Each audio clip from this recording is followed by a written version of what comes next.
Every single product, from a light bulb to a jet engine, has a lifespan. As engineers, our job isn't just to make things work, but to know when they will stop working. Failure is inevitable, but predicting it? That's reliability engineering.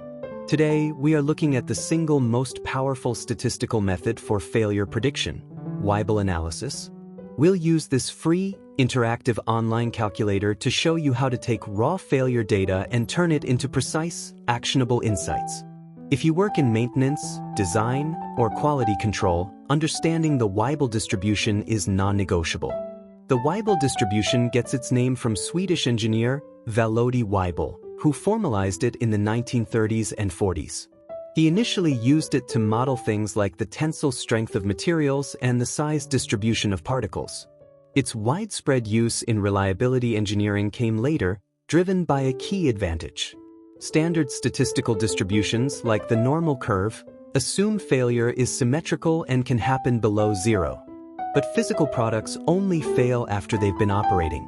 The Weibull distribution is perfect for life data analysis because it can model almost any failure pattern, making it adaptable to everything from infant mortality in electronics to wear-out failures in heavy machinery. Weibull analysis is essential because it defines the life characteristics of your product using three key parameters. Beta, the shape parameter. This is the most crucial number. The value of beta tells you the failure mode. If beta is less than 1, you have infant mortality or early failures. If beta is exactly 1, failures are random. If beta is greater than 1, you are in the wear-out phase. Eta, the scale parameter, also known as characteristic life. This is the time when 63.2% of your products are expected to fail. It provides a baseline for comparing different designs. MTTF, or mean time to failure. This is the simple average expected lifespan of the product. By calculating these parameters from your history of failures, you can accurately predict future failures, optimize spare parts inventory, and schedule preventive maintenance. Let's put theory into practice with the updated tool. The process is incredibly simple. Step 1. Input data. Navigate to the Calculator tool tab. Here, you can select your calculation method, such as maximum likelihood estimation for the highest statistical accuracy. Choose your time units and paste your raw time to failure data. You can now also include suspension times for units that have operated without failing yet, or even enter a custom time to predict its specific probability of failure. Step 2. Calculation. Click the Analyze Failures button. The tool will automatically redirect you to the Results tab.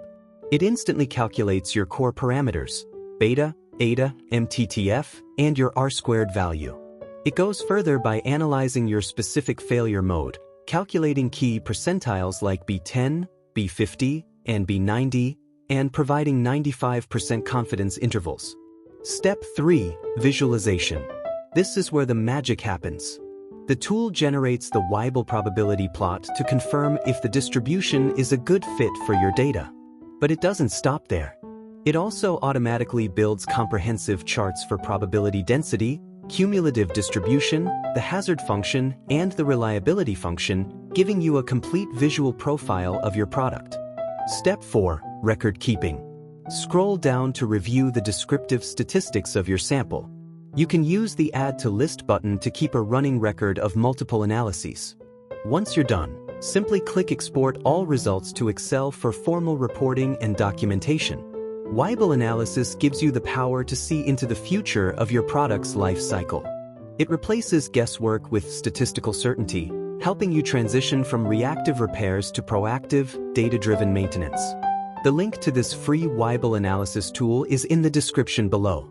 Start optimizing your maintenance schedules today.